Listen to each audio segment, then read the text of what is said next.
Hi, in this video we'll break down a high-scoring writing task 2 answer on the topic of family, and I'll show you how it uses some topic-specific vocabulary about family and relationships, as well as some useful grammar structures to reach the top bands in IELTS writing. First, here's the question we are going to answer. This is a question with the central topic of family relationships. So, to score highly, we need to see lots of topic-specific vocabulary for family relationships. In this model answer, there are 17 topic-specific words and expressions related to family and relationships. Some of this vocabulary is simple, such as parents and cousins, while other words are less common, such as close-knit, nuclear family, and the verb foster. Let's have a look at the definitions of some of these less common words and expressions. Bonds are strong connections or feelings between people.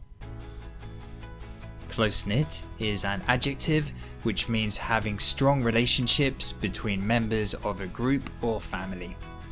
Extended family is an uncountable noun which means family members who are not part of your immediate family, like aunts, uncles, cousins, and grandparents.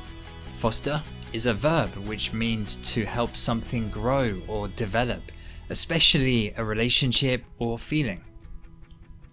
A nuclear family is a family group made up of parents and their children only.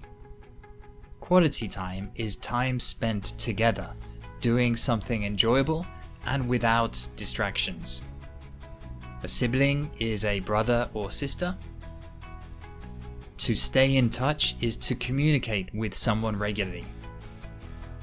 And finally, a tie is a connection between people, usually because of family or friendship.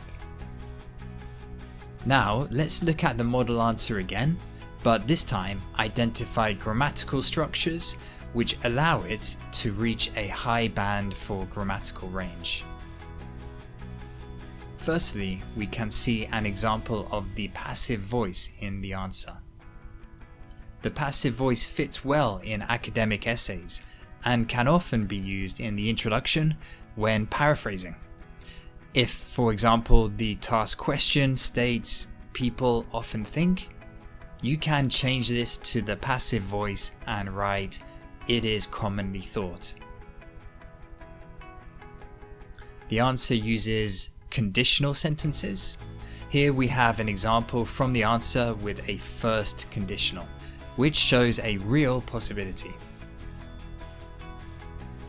Linking words are used to create complex sentences by introducing purpose clauses and result clauses. Here we can see how "in order to" is used to introduce a purpose clause, and "as a result of" and "as a consequence of" are used to introduce result clauses.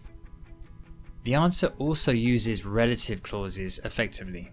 For example, here we have a relative clause using the relative pronoun who, which adds detail about people in this sentence. There is a comparative adverb plus than, which is used to compare two things and show the difference between them. And finally, this answer includes an example of inversion. The writer uses "be it" to replace "whether it is." Not only is this grammatically more advanced, but it also sounds great in an academic essay.